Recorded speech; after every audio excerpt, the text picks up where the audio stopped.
Alhamdulillah kafa wa shafa wa ibadihi alladhina istafa amma ba'd.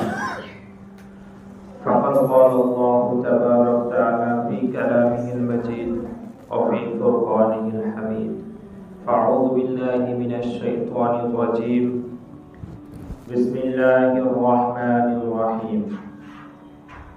Al-yawma akmaltu lakum dinakum wa atmamtu 'alaykum ni'mati wa raditu lakum al-Islam dinan. An Abi Umamah radhiyallahu ta'ala anhu qala Rasulullah sallallahu alaihi wasallam buniyal Islam ala khamsin syahadatu an la ilaha illallah wa anna Muhammadar Rasulullah wa iqamis salat wa ita'is zakat wa siyam Ramadan wa hajjil bait atau kama qala alaihi salatu wa taslim. সমস্ত প্রশংসা, গুণকীর্তন, আরাধনা, বন্দনা, ইবাদত, ত্যাগ, তিতিক্ষা, ভালোবাসা সেই মহান রব্বুল আলামিনের জন্য, যিনি আমাদেরকে ভালোবেসে দয়া করে ইসলাম ঘরে জন্ম দিয়ে পবিত্র মাহে রমজান পর্যন্ত বাঁচিয়ে রেখে আমাদেরকে সিয়াম পালন করিয়ে এই পবিত্র জুম্মার দিনে মসজিদে আনিয়েছেন। তার জন্য সকলেই শুকরিয়া শরীফ বলি আলহামদুলিল্লাহ। তারপর পরে জানাই তিনার প্যারে হাবিব, প্যারে রাসূল মুহাম্মদ সাল্লাল্লাহু আলাইহি ওয়াসাল্লামের উপরে লাখ কোটি সালাম ও দরুদ শান্তির ধারা বর্ষিত হোক। সকলে বলি আল্লাহুম্মা সাল্লি আলাইহি আল্লাহুম্মা বারিক আলাইহি। বর্তমানে আমরা মাহে রমাদান মাসে অবস্থান করছি। আজকে 20টি রমাদান হতে চলেছে এবং এই দিন পার হয়েছে, সন্ধ্যা আসবে, সেটা হচ্ছে 21 রমাদানের সন্ধ্যা। রাসূল সাল্লাল্লাহু আলাইহি ওয়াসাল্লাম বলেছেন যে লাইলাতুল কদর তোমরা তালাশ করো শেষ 10 রাতের বিজোড় দিনগুলো, 21, 23, 25, 27, 29। এই 5টি দিনকে লাইলাতুল কদর হওয়ার সম্ভাবনা বেশি, এরকম রাসূল সাল্লাল্লাহু আলাইহি ওয়াসাল্লাম ইঙ্গিত দিয়েছেন। তো আজকে রাত হচ্ছে লাইলাতুল কদর।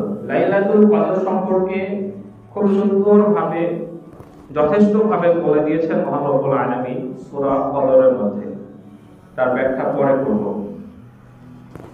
কিন্তু আজকে আমি যে বিষয় নিয়ে আলোচনা করব সেটা হচ্ছে যে মহান রব্বুল আলামিন দুটি জিনিস বলেছেন। এক হচ্ছে আদেশ, আর একটা হচ্ছে নিষেধ। কিছু জিনিস আদেশ দিয়েছেন আর কিছু জিনিস তিনি নিষেধ করেছেন। সে আদেশ কি এবং নিষেধ কি? আদেশ এবং নিষেধ এই দুটি জিনিস ভরা আছে 5টি জিনিসের মধ্যে। দুটি জিনিস ভরা আছে 5টি জিনিসের মধ্যে। আর সেই 5টি জিনিস সম্পর্কে রাসূল সাল্লাল্লাহু আলাইহি ওয়াসাল্লাম সহিহ বুখারীর মধ্যে বলে দিয়েছেন।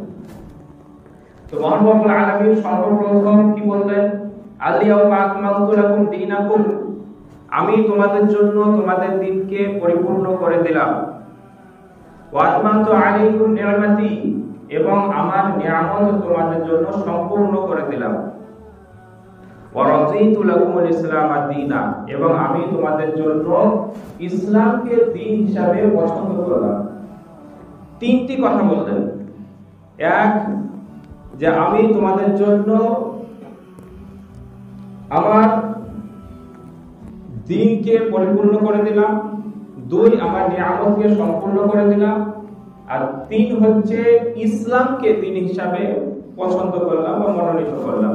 3টে কথা বলেছেন। তো আল্লাহ তাআলা তিনি দ্বীন বা ইসলামকে পরিপূর্ণ করে দিয়েছেন, ইসলামকে পছন্দ করেছেন, আমাদেরকে তার নিয়ামত সম্পূর্ণ করে দিয়েছেন। এই ইসলামে পরিপূর্ণভাবে প্রবেশ করার আদেশ তিনি দিয়েছেন।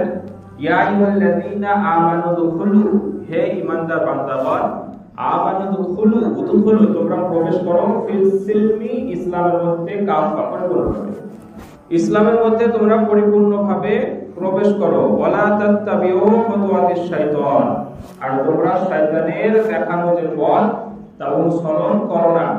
ইন্নাহু লাকুম আদুউম মুবিন, নিশ্চয় শয়তান আমাদের প্রকাশ্য শত্রু। শয়তান তোমাদের প্রকাশ্য শত্রু। তো মহান রব্বুল আলামিন বলেছেন যে তিনি সম্পূর্ণ একটি দিন দিয়েছেন এবং সেই দিনে প্রবেশ করার জন্য বলেছেন পরিপূর্ণভাবে। সেই দিন কি? রাসূল সাল্লাল্লাহু আলাইহি ওয়াসাল্লাম বলে দিয়েছেন, আন আবি উমর রাদিয়াল্লাহু তাআলা আনহু, উমর রাদিয়াল্লাহু তাআলা আনহু থেকে বর্ণিত, রাসূল সাল্লাল্লাহু আলাইহি ওয়াসাল্লাম রাসূল সাল্লাল্লাহু আলাইহি ওয়াসাল্লাম বলেছেন, বুনিয়াল ইসলাম আলা খামসি, ইসলামের বুনিয়াদ বা ইসলামের যে দিন আল্লাহ তাআলা দিয়েছেন সেটা পাঁচটি জিনিস দিয়ে শুরু, বা পাঁচটি জিনিসের উপরে, বা ইসলামের বুনিয়াদ বা ইসলামের ভিত্তি হচ্ছে পাঁচটি। সেই পাঁচটি বিষয় কি? এর মধ্যে আদেশ, এর মধ্যেই নিষেধ সবকিছু ভরা আছে। আরো কিছু আনুষঙ্গিক জিনিস আছে, তবে যদি আমরা কেউ এই পাঁচটি জিনিস যথাযথভাবে পালন করে যাই তাহলে অবশ্যই ইনশাআল্লাহ আল্লাহ তাআলা তাকে জান্নাতুল ফেরদাউস বা জান্নাত দান করবেন। সেই পাঁচটি জিনিস কি? একটা হচ্ছে শাহাদাতু আল্লা ইলাহা ইল্লাল্লাহ ওয়া আন্না মুহাম্মাদুর রাসূলুল্লাহ। এক নাম্বার হচ্ছে এই কথা সাক্ষ্য দেওয়া যে আল্লাহ ছাড়া কোনো মাবুদ নেই এবং মুহাম্মদ সাল্লাল্লাহু আলাইহি ওয়াসাল্লাম আল্লাহ তাআলার রাসূল। যাকে আমরা প্রথম যে আল্লাহ তাআলা ইসলাম যে বিধানের মধ্যে প্রথম যে খুঁটি বা স্তম্ভ সেটা হচ্ছে কি? ঈমান। আমরা সবাই জানি সেটা হচ্ছে কি? ঈমান। আমরা সবাই জানি, কিন্তু ঈমান বলতে কি বুঝেন আপনি? ঈমান কি? আল্লাহর বিশ্বাস, রাসূল সাল্লাল্লাহু আলাইহি ওয়াসাল্লামের বিশ্বাস, এই সব হয়তো আমরা বুঝি, কিন্তু ঈমান অনেক কিছু। ঈমানের মধ্যে বহুত কিছু আছে। যদি একটা হাদিস আপনাদেরকে দেখাই তাহলে আন্দাজ পাবেন। যে হাদিসটি বর্ণিত হয়েছে আবু হুরায়রা রাদিয়াল্লাহু তাআলা আনহু قال রাসূলুল্লাহ সাল্লাল্লাহু আলাইহি ওয়াসাল্লাম, আবু হুরায়রা রাদিয়াল্লাহু তাআলা আনহু থেকে বর্ণিত, রাসূল সাল্লাল্লাহু আলাইহি ওয়াসাল্লাম বলেছেন, আল ঈমানু বিদহু ওয়া সাবউনা আও বিদহু ওয়া সিত্তুনা শুবাতান, ঈমানের শাখা 60 থেকে 70 এর বেশি বা অধিক আছে। কটি আছে? 60 থেকে 70 এর অধিক আছে ঈমানের শাখা। আমরা ঈমান বলতে কটা বুঝি? আল্লাহর বিশ্বাস, রাসূল সাল্লাল্লাহু আলাইহি ওয়াসাল্লাম বিশ্বাস, এরকম হাতে গোনা হয়তো 7টা 8টা 10টা খুব জোর বুঝি। কিন্তু রাসূল সাল্লাল্লাহু আলাইহি ওয়াসাল্লাম বলেছেন এইভাবে 60 থেকে 70টা পর্যন্ত তার বেশি ঈমান আছে। ঈমান প্রত্যেকটাই আপনাকে মানতে হবে, প্রত্যেকটার উপরে আপনাকে নাম্বার তুলতে হবে, ঈমান সর্বাবস্থায় রাখতে হবে। তো 60 থেকে 70 এত পরিমাণে আমাদের ঈমানের ক্যাটাগরি আছে, ঈমানের ভাগ আছে। তার মধ্যে কি? ফাযলুহা কাউলু লা ইলাহা ইল্লাল্লাহ। রাসূল সাল্লাল্লাহু আলাইহি ওয়াসাল্লাম তিনটা বলে দিয়েছেন এই হাদিসের মধ্যে। ফাযলুহা কাউলু লা ইলাহা ইল্লাল্লাহ, তার মধ্যে সর্বোত্তম হচ্ছে একথা সাক্ষ্য দেওয়া যে আল্লাহ ছাড়া কোনো মাবুদ নেই। ওয়া আদনাহা ইমাতাতুল আযানি তরিক, আর রাস্তা থেকে কোনো কষ্টদায়ক জিনিসকে সরিয়ে ফেলা, এটা হচ্ছে সর্বনিম্ন ঈমানের একটি শাখা। ওয়াল হায়া ওয়া শুরবাতুম মিনাল ঈমান, এবং হায়া বা লজ্জা হচ্ছে ঈমানের একটি শাখা।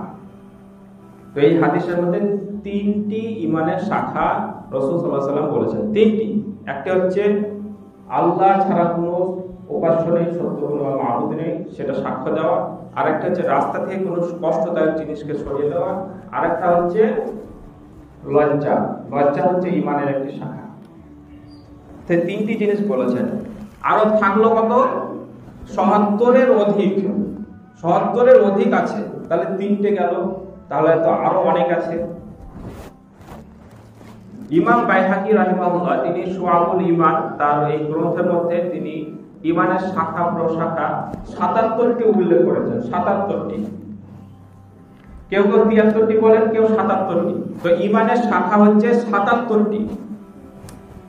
৭৭টি ঈমানের শাখা মধ্যে আমরা 60টি ঈমানের শাখা সম্পর্কে সবাই জানি, যেটা হচ্ছে ঈমানে মুফাসসালের মধ্যে বর্ণিত হয়েছে। প্রধান শাখা বা প্রথম শাখা বলতে পারেন, আমানতু বিল্লাহি ওয়া মালাইকাতিহি ওয়া কুতুবিহি ওয়া রাসূলিহি ওয়াল ইয়াউমিল আখিরি ওয়াল কদরি খাইরিহি ওয়া শাররিহি মিনাল্লাহি তাআলা ওয়াল বাসি বাদাল মাউত। এখানে 60টি ঈমানের শাখা সম্পর্কে বর্ণিত হয়েছে। দেখেন, আমানতু বিল্লাহি, আল্লাহর উপর, ওয়া মালাইকাতিহি, ফেরেশতা সমূহের উপর, ওয়া কুতুবিহি, কিতাব সমূহের উপর, ওয়া রাসূলি, এবং রাসূল সমূহের উপর, ওয়াল ইয়াউমিল আখির, আখিরাত দিবসের উপরে, ওয়াল কদরি খাইরিহি ওয়া শাররিহি মিনাল্লাহি তাআলা, এবং ভাগ্যের ভালো মন্দ যা কিছু হয় আল্লাহ তাআলার তরফ থেকে হয় তার উপরে, ওয়াল বাসি বাদাল মউত, এবং মউতের উপরে বা মৃত্যুর উপরে ঈমান রাখতে হবে, আনতে হবে। তো এই 7টা জিনিসের উপরে আমরা সবাই ঈমান রাখি, সবাই ঈমান আনি। তাহলে 7টা বাদ গেল, তাহলে আরো থাকলো কত? ৭৭টি। আরো ৭৭টি কি? আরো ৭৭টি কি? এই ৭৭ বা ৭৭ জিনিস, ঈমানের জিনিসগুলোকে 3টি ভাগে ভাগ করা হয়। একটা হচ্ছে কিছু জিনিস আপনাকে অন্তরে বিশ্বাস করতে হবে, কিছু জিনিস আপনাকে জবানের মাধ্যমে প্রকাশ করতে হবে, কিছু জিনিস আছে যেটা আপনাকে বাস্তবায়িত করতে হবে, অঙ্গ প্রত্যঙ্গের মাধ্যমে, কর্মের মাধ্যমে বাস্তবায়িত করে দেখাতে হবে। এটাকে 3টে ভাগে ভাগ করা হয়েছে। এই 3টে ভাগের মধ্যে যে আমি 7টি কথা বললাম এখানে, আল্লাহর উপরে, ফেরেশতাদের উপরে, কিতাব, এই 7টি বললাম, এগুলো সব অন্তরের বিশ্বাস। আল্লাহর উপরে বিশ্বাস রাখতে হবে, ফেরেশতাদের উপরে, কিতাব সমূহের উপরে সব বিশ্বাস রাখতে হবে।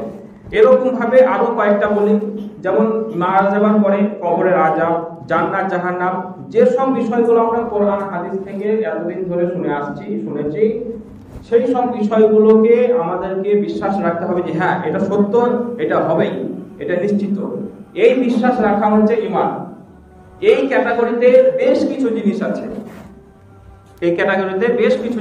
এগুলো আপনাকে অন্তরে বিশ্বাস রাখতে হবে। এই জিনিসের মধ্যে অন্তরে আবার কিছু জিনিস আছে ঈমানেরই অন্তর্ভুক্ত এগুলো।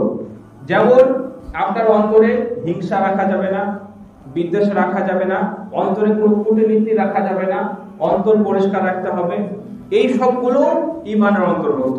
দেখুন, ঈমান জিনিসটা আমি একটা কথা আপনাদের বোঝাচ্ছি। ঈমান জিনিসটা হচ্ছে, একটা হচ্ছে হুকুকুল্লাহ, আল্লাহ তাআলার সঙ্গে, এবং হুকুকুল ইবাদ, মানুষের সঙ্গে সম্পর্ক। মানে আল্লাহ তাআলার সঙ্গেও সম্পর্ক হতে পারে, মানুষের সঙ্গেও সম্পর্ক হতে পারে। যেমন দেখেন, আল্লাহ তাআলা, রাসূল সাল্লাল্লাহু আলাইহি ওয়াসাল্লাম বলেছেন, ফাফজালহু কাউলু লা ইলাহা ইল্লাল্লাহ, যে আল্লাহ ছাড়া কোনো মাবুদ নেই, এই কথা বলাটা হচ্ছে সর্বোত্তম একটা ঈমানের শাখা। পরের অংশে কি বলছে? ওয়া আদনাহা ইমাতাতুল আযানি তরিক, রাস্তা থেকে একটি কষ্টদায়ক বস্তুকে সরিয়ে দেওয়া, এটা হচ্ছে ঈমানের একটি শাখা। তো রাস্তায় একটি ইট পড়ে আছে, একটি কাটা পড়ে আছে, সেটা সরিয়ে দেওয়া, এটা হচ্ছে ঈমানের শাখা। তাহলে ওইটাও সরিয়ে দিলেন, ওটা কি আল্লাহর উপকার না আমাদের মানুষের উপকার? তো মানুষের উপকারের জন্য বা মানুষের দরকার, মানুষকে ভালোবাসবে, এই জন্য যে সব বিষয়গুলো আছে সেগুলো হচ্ছে একটা ঈমান। আপনাকে সব কটাকেই রাখতে হবে। আপনি 30টা ঈমান রাখলেন, বাকি কটা রাখলেন না, বা 17টা রাখলেন, 7টা বাদ দিলেন, বাস ঈমানে কমতে হয়ে গেল। আপনাকে 77ই নাম্বার আপনাকে তুলতে হবে। তো এইভাবে ধরেন, জবানের ঈমান কি? জবানের ঈমান হচ্ছে কিছু ভালো, কিছু খারাপ। যেমন এক ভালো কিছু কয়েকটা বলেন, যেমন কোরআন তেলাওয়াত করা, ইলম অর্জন করা, মানুষকে ভালো নামে ডাকা, মানুষকে সত্য কথা বলা, ভালোভাবে কথা বলা, এই রকম যেসব বিষয়গুলো আছে। ইবাদতের ক্ষেত্রে কিছু হবে, কিছু মানুষের সঙ্গে আচরণ বা তার সঙ্গে বাক্যলাপ ইত্যাদির মাধ্যমেও হবে। সেই জবানেই আবার কিছু নিষেধ আছে, সেগুলো ঈমানের অন্তর্ভুক্ত। যেমন কুফরি করা যাবে না, আল্লাহর সঙ্গে শিরক করা যাবে না, রাসূল সাল্লাল্লাহু আলাইহি ওয়াসাল্লামকে গালি দেওয়া যাবে না, এমনকি কোনো মানুষের সঙ্গে গীবত করা, কোনো মানুষের চুগলি করা, কোনো মানুষকে গালি দেওয়া ইত্যাদি যেসব বিষয়গুলো আছে, যেটা আপনার মনে হয় যে এটা খারাপ আল্লাহর সঙ্গে, আল্লাহর ব্যাপারে বা রাসূল সাল্লাল্লাহু আলাইহি ওয়াসাল্লামের ব্যাপারে বা ইসলামের ব্যাপারে, কোরআন হাদিসের ব্যাপারে, এই সব বিষয়ের উপরে যদি আমি এটা বলি এটা খারাপ, তাহলে এটা বলা যাবে না, এটা ঈমানের অন্তর্ভুক্ত। এবং মানুষের সঙ্গেও ঠিক একই রকম ভাবে মানুষের যাতে খারাপ না হয় এই সব জিনিসগুলো করা যাবে না, সেটাও ঈমানের অন্তর্ভুক্ত। ওয়ালা হায়াউ সুবাতুম মিনাল ঈমান, আর হায়া আপনার দেহের মাধ্যমেও কিছু জিনিস আছে। যেমন ওখানে হাদিসে কি বললেন? রাস্তা থেকে কষ্টদায়ক জিনিস সরিয়ে দেওয়া। তো অঙ্গ প্রত্যঙ্গের মাধ্যমে কিছু জিনিস আছে, যেমন ধরেন কোনো মানুষ মারা গেল বা কোনো মানুষ বিপদে আছে, তাকে সাহায্য করা, তাকে গিয়ে বিভিন্ন রকমের যুক্তি পরামর্শ দেওয়া, শারীরিকভাবে তার পাশে থাকা, এগুলো হচ্ছে ঈমানের অন্তর্ভুক্ত। নামাজ আদায় করা, আল্লাহর জন্য হতে পারে, মানুষের জন্য হতে পারে, এই সমস্ত বিষয় হচ্ছে ঈমান। যদি এই ঈমান রাখে, ঈমানই করে, তাহলে তার পুরস্কার কি? আল্লাহ তাআলা কোরআনের মধ্যে বলেছেন, ইন্নাল্লাযীনা আমানু ওয়া আমিলুস সলিহাতি কানাত লাহুম জান্নাতুল ফিরদাউসি নুজুলা। যারা ঈমান রাখবে, ঈমান আনবে এবং সালাত নামাজ কায়েম করবে, তারা জান্নাতুল ফিরদাউসে তাদের ঠিকানা হবে। আর যদি ঈমান না আনে তাহলে তার শাস্তি হচ্ছে জাহান্নাম। তো এই একটি বিষয় গেল, একটা হচ্ছে ঈমান, ঈমানের বিষয় গেল। এবার আমরা খুব সংক্ষিপ্তভাবে সালাতের বিষয়টা একটু দেখে নেব। ঈমান ৭৭টি জিনিসের উপরে আছে, ৭৭টি জিনিস আপনাকে রাখতে হবে, করতে হবে। এবার আমরা সালাতের ব্যাপারে দেখে নেব। সালাতের ব্যাপারে যদি দেখা যায় তাহলে রাসূল সাল্লাল্লাহু আলাইহি ওয়াসাল্লাম তিনি হাদিসের মধ্যে বলে দিয়েছেন, সল্লু কামা রাআইতুমুনি উসাল্লি, তোমরা সালাত সেইভাবে আদায় করো যেভাবে আমাকে করতে দেখছো। কোরআন মধ্যে আল্লাহ তাআলা ৮২ বার আকিমুস সালাত, সালাতের কথা বলেছেন। সালাত কিভাবে পড়তে হবে, কিভাবে আদায় করতে হবে, যেভাবে রাসূল সাল্লাল্লাহু আলাইহি ওয়াসাল্লাম করে গেছেন, দেখিয়েছেন, বলেছেন সেইভাবে। সালাতের মধ্যে কিছু জিনিস আছে ফরজ, কিছু জিনিস আছে ওয়াজিব, কিছু জিনিস আছে সুন্নত। ফরজ কি? সালাত পড়ার পূর্বে, সালাত আদায় করার পূর্বে আপনাকে ওযু করতে হবে। ওযুর মধ্যে ফরজ আছে সাধারণত 4টি ফরজ, আরো 2টি বলা হয়, 6টি ধরেন।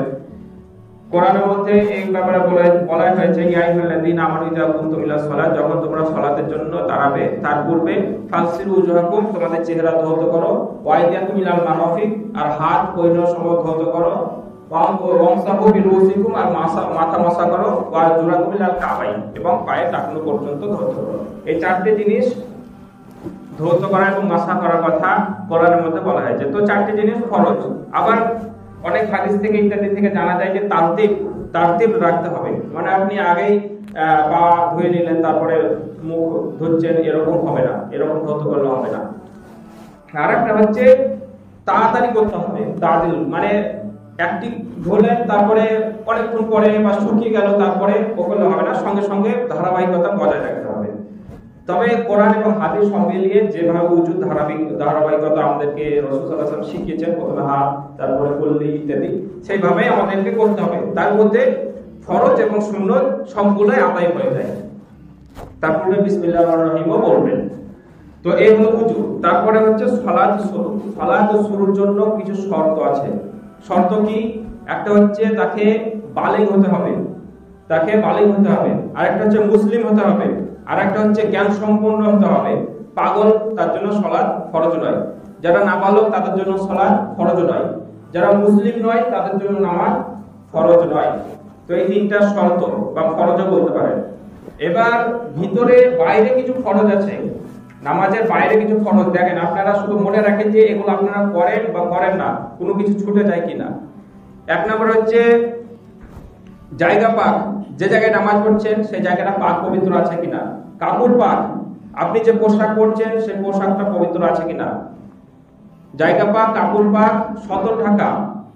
আরেকটা হচ্ছে আপনার যে সতর, মানে আমাদের হাঁটু থেকে এ পর্যন্ত, নাভের উপর পর্যন্ত যে সতর আছে এটা ঢাকা আছে কিনা, মহিলাদের সমস্ত কিছু।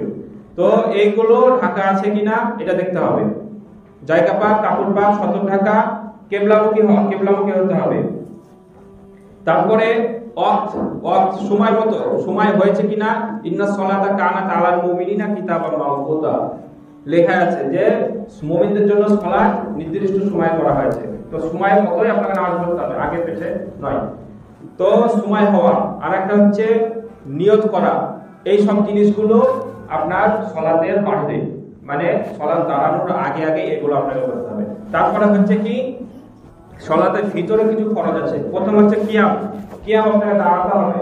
সালাতের প্রথমে আপনি হালকা করে দাঁড়াতে হবে। তারপর তাকবীর, আল্লাহু আকবার, তাকবীর বলে আপনাকে শুরু করতে হবে। তারপরে সূরা ফাতিহা ফরজ, সূরা ফাতিহা আপনাকে পড়তে হবে। রুকু করা, রুকু থেকে ওঠা, সিজদা দেওয়া, সিজদা থেকে উঠে বসা, তারপরে উঠে দাঁড়ানো। প্রথম রাকাত হলো, দ্বিতীয় রাকাতে যে তাশাহুদ পড়া হয় সেটা পড়া ফরজ, সেটা পড়তেই হবে। সেটা না পড়ে সালাম ফিরে দিলে তার নামাজ হবে না।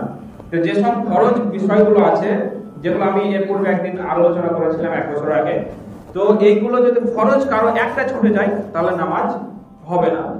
এবার ওয়াজিব আরো কিছু বিষয় আছে, ওয়াজিব ছুটে গেলে আপনার যদি সহসেতা দিয়ে দেন তাহলে নামাজ হবে। আর সুন্নত যে সব বিষয়গুলো আছে সেগুলো যদি আপনি নাও করেন, যদি ছুটে যায় তবুও নামাজ হয়ে যাবে, এর জন্য আপনার সহসেতাও দিতে হবে না। আর ওই সুন্নতগুলো নিয়ে আমরা বাড়াবাড়ি করি। তো নামাজের এইরকম কয়েকটি বিষয় আছে। নামাজের ব্যাপারে যদি কেউ নামাজ ভালোভাবে আদায় করে তাহলে আল্লাহ তাআলা কি বলেছেন, ওয়াল্লাযীনা হুম আলা সালাওয়াতিহিম ইউহাফিজুন, যারা তার নামাজের উপরে যত্নবান বা হাফিজুন, নামাজকে হেফাজত করে। যেমন ভাবে নবী সাল্লাল্লাহু আলাইহি ওয়াসাল্লাম বলেছেন, সাল্লু কামা রাআইতুমুনি উসাল্লি, যে সেইভাবে নামাজ পড়ো যেভাবে আমি পড়েছি, ওইভাবে যদি যত্নে সহকারে ভালোভাবে যদি কেউ নামাজ পড়ে, উলাইকা হুমুল ওয়ারিসুন, তারাই হচ্ছে ওয়ারিস। কিসের ওয়ারিস? আল্লাযীনা ইয়ারিসুনাল ফিরদাউস, তারা হচ্ছে জান্নাতুল ফিরদাউসের ওয়ারিস, জান্নাতুল ফিরদাউসের ওয়ারিস হবে। যেমন আমাদের কেউ মারা গেল, আমাদের পিতা মারা গেল, তো অটোমেটিক ভাবে আমরা তার জমির ওয়ারিস হয়ে যাই, ওয়ারিসান হয়ে যায়। আমরা এই কথা আমরা সবাই বুঝি যে ওয়ারিস হয়ে গেলাম, জমির মালিক হয়ে গেলাম। তো ওয়াল্লাযীনা ইয়ারিসুনাল ফিরদাউস, ইয়ারিসুন ওয়ারিস শব্দ এসেছে, তো জান্নাতুল ফিরদাউসের ওয়ারিস হয়ে যাবে যারা নামাজকে হেফাজত করবে। হুম ফিহা খালিদুন, এবং তার মধ্যে তারা চিরস্থায়ীভাবে থাকবে, তার মধ্যে তারা চিরস্থায়ী থাকবে। যদি নামাজ কেউ না পড়ে, নামাজ পড়ার পুরস্কার আমি দেখালাম, নামাজ না পড়ার শাস্তি কি এই ব্যাপারে আল্লাহ তাআলা কোরআনের মধ্যে বলে দিয়েছেন, মা সালাকাকুম ফি সাকার। সাকার একটি জাহান্নাম, জাহান্নাম, জাহিম, লাযা, সাকার, তারপরে হুতামা, হাবিয়া, আরেকটি আছে, এরকম 7টি জাহান্নামের কথা বলা হয়েছে। তো এই 7টি জাহান্নামের মধ্যে সাকার একটি জাহান্নাম। সাকার, মা সালাকাকুম ফি সাকার, সাকার বলবে কি জিনিসে তোমাদের, কিসের জন্য তোমাদেরকে এই সাকার জাহান্নামে আসতে হলো, সাকার কিসে তোমাদেরকে সাকারে নিয়ে আসলো, জাহান্নামে নিয়ে আসলো। তখন ওই ব্যক্তি উত্তর দেবে, ক্বালু, সে বলবে, সবাই বলবে, লাম নাকু মিনাল মুসাল্লিন, আমি সালাত আদায় করতাম না। তো কি সালাত আদায় করতাম না, এইজন্য আমাকে সাকার জাহান্নামে আসতে হয়েছে। তো ভয়াবহ একটি জাহান্নাম ভাই, সেই জাহান্নামে আমাদেরকে যেতে হবে। তো এই হলো শাস্তি। এবার সংক্ষিপ্ত ভাবে আপনাদেরকে বলি, 5টা বিষয় বলবো ভেবেছি, হবে না হয়তো টাইমে। তারপরে আছে ইসলামের তৃতীয় স্তম্ভ বা তৃতীয় খুঁটি হচ্ছে যাকাত। যদি ঈমানের কথা বাদ দেন তাহলে কোরআনের মধ্যে বারবার 2টি কথা বলা হয়েছে, আকিমুস সালাত ওয়া আতুজ যাকাত। সালাতের সঙ্গে সঙ্গে যাকাতের কথা বলা হয়েছে। সালাত আমরা দেখতে পাই যে কে পড়তে আসছে না পড়তে আসছে, তো যাকাতের ব্যাপারে আমরা বুঝতে পারি না, কার কাছে কত টাকা আছে বা কি আছে হয়তো তাও আমরা জানি না, আর সে দিচ্ছে কিনা তাও জানি না। আমরা সব থেকে যাকাত, এটা খুবই গুরুত্বপূর্ণ একটি জিনিস, কিন্তু আমার মনে হয় যে বেশিরভাগ মানুষ সঠিকভাবে যাকাত আদায় করে না। দেখেন, আমি খুব সংক্ষিপ্তভাবে, খুব সহজভাবে আপনাদেরকে যাকাতের বিষয়টা বোঝাচ্ছি, খুবই ভালোভাবে বুঝবেন যে যাকাত আসলে কি এবং কিভাবে দিতে হয়। কোরআনের মধ্যে যাকাতকে ফরজ করা হয়েছে, যাকাত আদায় করতে হবে। যাকাত ফরজ হওয়ার জন্য শর্ত কি? একটা হচ্ছে তাকে মুসলিম হতে হবে, আজাদ হতে হবে, নিসাব যে যাকাতের যে নিসাব আছে সেই নিসাব পরিমাণ সম্পদের মালিক হতে হবে, আর তাকে ওই নিসাবের পরিমাণের যে সম্পদ থাকবে সেটা 1 বছর পর্যন্ত থাকতে হবে। খুব মন দিয়ে শুনবেন, ওগুলা সবাই জানেন, এটা অনেকেই জানেন না, এটা আমি খুব ভালোভাবে বোঝাচ্ছি, শুনবেন মন দিয়ে। তো 1 বছর মালিক ওই যে সম্পদ আছে তার 1 বছর থাকতে হবে। যাকাতের নিসাব কিভাবে করা হয়েছে? তো হাদিস অনুযায়ী যাকাতের নিসাব করা হয়েছে যেটাকে মিসকাল বা দিরহাম বলা হয়, সোনা এবং রূপা বা চাঁদি। এটা আমরা আমাদের বাংলা ভাষায় বা চলিত ভাষায় যেটা বলি যে 7.5 ভরি সোনা আর 52.5 ভরি রূপা। 7.5 ভরি সোনা, 52.5 ভরি রূপা যদি কারো কাছে থাকে বা সেই পরিমাণ সম্পদ থাকে, তাহলে আর সেটা যদি 1 বছর পর্যন্ত থাকে তাহলে তাকে যাকাত দিতে হবে। এবার বুঝেন, ভালোভাবে বুঝেন। দেখেন, রূপা 52.5 ভরি, তার দাম কত? এখন দাম 60 থেকে 65,000 এরকম হতে পারে, আমি বিভিন্ন জায়গায় দেখলাম কিন্তু সঠিক দাম পেছি না, এটা সোনার দোকানে জিজ্ঞেস করতে হবে। 52.5 ভরি রূপার দাম কত সোনার দোকানে জিজ্ঞেস করবেন। 60 থেকে 65,000 বা 70,000 এরকম কম বেশি হতে পারে। এটা হচ্ছে রূপার দাম। সোনার দাম কত? 7 লাখ টাকার উপরে।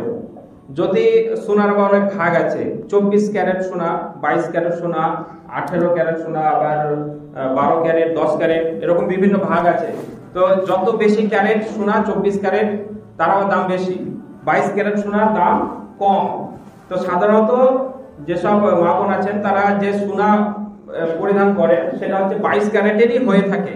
24 ক্যারেট সোনাটা সাধারণত বিস্কুট বা কোনো এই সব জাতীয় হয়, সেটা একদম খুবই খাঁটি, শুদ্ধ খাঁটি, সেটা হচ্ছে 24 ক্যারেট বলা হয়। আর 22 ক্যারেটে সামথিং পরিমাণ কিছু ধাতু মিশ্রণ করা হয়। তো মোটামুটি 7 লাখ টাকার উপরে। এখানে থাকলো কত? 60,000 আর 7 লাখ। তাহলে এত পার্থক্য। এবার এত পার্থক্য হলো কি করে? দেখেন, রাসূল সাল্লাল্লাহু আলাইহি সাল্লামের যুগে সম্ভবত এই চাঁদি এবং সোনা দুটো জিনিসের দাম কাছাকাছি এক ছিল। ধরেন রাসূল সাল্লাল্লাহু আলাইহি সাল্লাম বলছেন যে যাকাত হবে 5 কেজি গমে আর 10 কেজি চালে। এবার দুটোর দাম এক, কিন্তু সময়ের ক্ষেত্রে আস্তে আস্তে চালের দাম হয়ে গেল অনেক আর গমের দাম হয়ে গেল কম, এরকম ধরনের হয়ে গেল। তো এখন বর্তমান সময়ের ক্ষেত্রে সোনার চাহিদা বেশি এবং উৎপাদন কম, এজন্য সোনার দাম আকাশ ছোঁয়া হয়ে যাচ্ছে। চাঁদির অত ব্যবহার কম এবং হয়তো বেশি পাওয়া যায়, এজন্য দাম কমে যাচ্ছে। এবার ইখতিলাফ হয়ে গেল যে যেহেতু রাসূল সাল্লাল্লাহু আলাইহি ওয়াসাল্লাম বলেছেন যদি কারো 52.5 ভরি চাঁদি হয় কিংবা 7.5 ভরি সোনা হয় তাহলে যাকাত দিতে হবে। তো আমরা কোনটা ধরবো? দেখেন কোনটা ধরবো, এবার এখানে হলো মতপার্থক্য কোনটা ধরবো। যদি আপনি চাঁদি ধরেন তাহলে অনেককে যাকাত দিতে হবে, আর যদি সোনার হিসাব ধরেন তাহলে অনেককে যাকাত দিতে হবে না। কারণ 7 লাখ টাকা হয়তো সবারই নাই, কিন্তু 60,000 টাকা অনেকেরই আছে। তো এবার কোনটা ধরবেন? দেখেন, যখন টাকা আবিষ্কার হয় অনেক পরে, তখন কিন্তু চাঁদির হিসাবে টাকা আবিষ্কার হয়, সোনার হিসাবে টাকা আবিষ্কার হয়নি। কারণ সোনা খুব দামি জিনিস, সেইভাবে একটা টাকাতে দিয়ে দেবো, চুরি হয়ে যাবে, অনেক সমস্যা। তো চাঁদির হিসাবেই টাকা আবিষ্কার হয়েছে, এরকমই বেশি মত পাওয়া যায়। মতিউর রহমান মাদানীও এই কথা বলছিলেন। তো সেই হিসাবে আমাদেরকে চাঁদির জিনিসটাই ধরতে হবে। চাঁদির জিনিসটা, চাঁদির যে পরিমাণ অর্থ বা দাম আছে সেই পরিমাণ যদি কারো অর্থ 1 বছর থাকে তাহলে তাকে যাকাত আদায় করতে হবে। দেখেন চাঁদির দাম কত আমি বললাম। এবার আপনি কিভাবে হিসাব করবেন? আপনি হিসাব করেন যে আপনার বাড়িতে কত টাকা আছে। ধরেন আপনার নিজের মানে পুরুষদের সোনাও নেই, চাঁদিও নেই, কিন্তু টাকা আছে।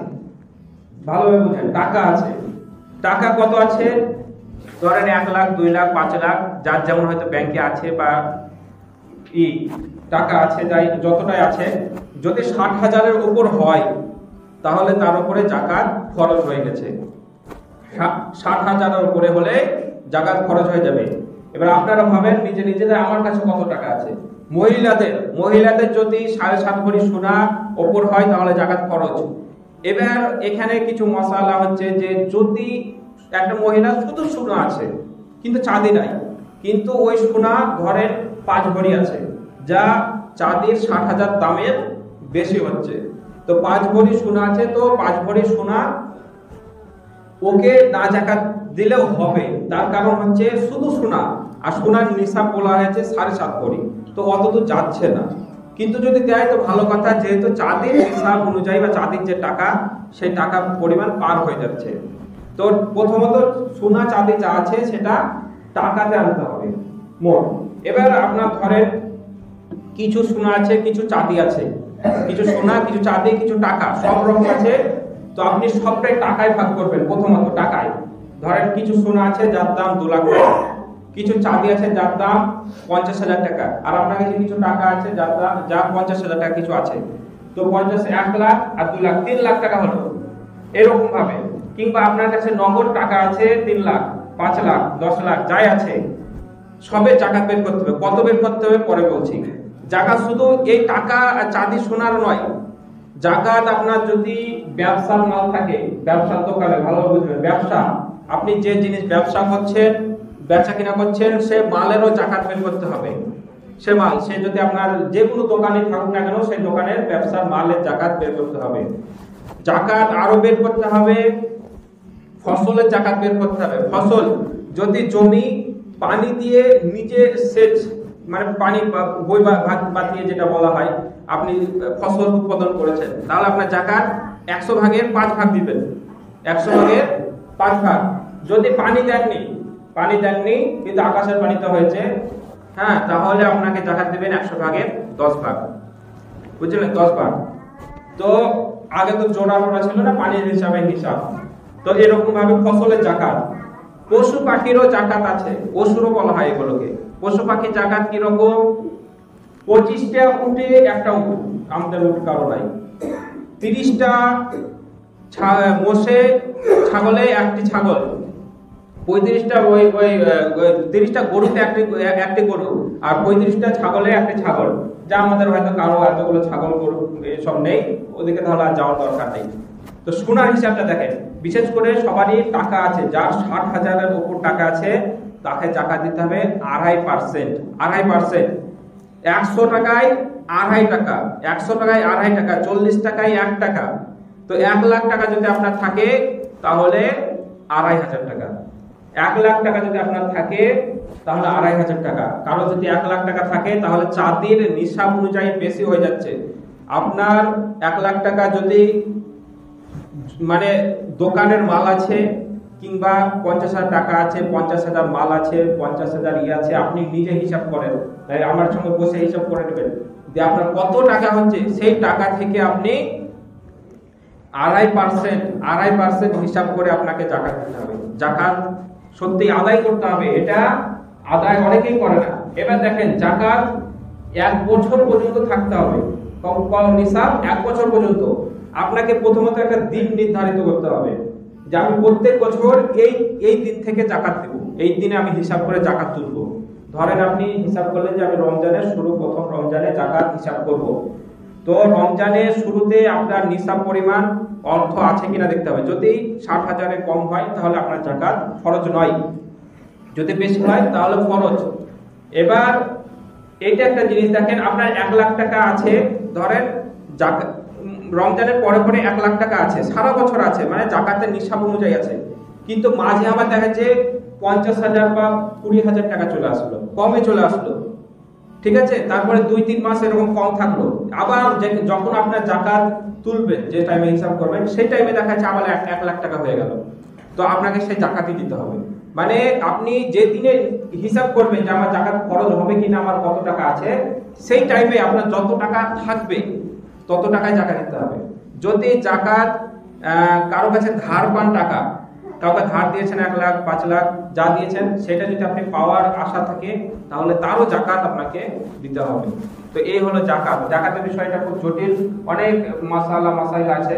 তো সংক্ষিপ্তভাবে বললাম, হয়তো বুঝেছেন। জাকাত কিন্তু দিতে হবে। যদি কেউ জাকাত না দেয় তাহলে তার শাস্তি কি? হ্যাঁ, জাকাত কাকে কাকে দিতে হবে? 8টা খাত বলা হয়েছে।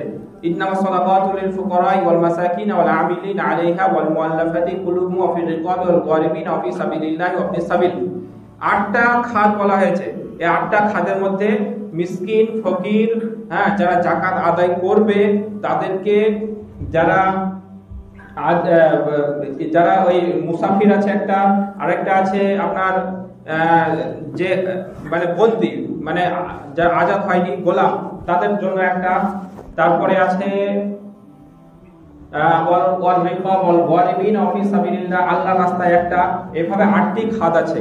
8টি খাতে আপনাকে জাকাত আদায় করতে হবে। 8টি খাতের মধ্যে যে কোনো একটাতে আপনাকে জাকাত দিতে হবে। তো এই হলো জাকাতের ব্যাপারে। যদি জাকাত কেউ না আদায় করে তাহলে আল্লাহ তাআলা কোরআনের মধ্যে বলে দিয়েছেন, ওয়াল্লাযীনা ইয়াকনিজুনা আয-যাহাবা ওয়াল ফিদ্দাতা ওয়া লা ইউনফিকুনহা ফি সাবিলিল্লাহি ফাবাশশিরহুম বিআযাবিন আলীম।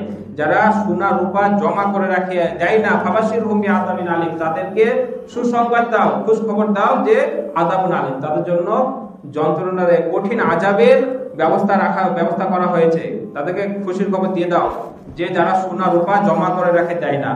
والذين يكنزون الذهب والفضة ولا ينفقونها في سبيل الله فبشرهم بعذاب أليم الذين يحمى عليها في نار جهنم وذبالهم وظهورهم هذا ما كنزتم لأنفسكم فذوقوا العذاب بما كنتم تكفرون।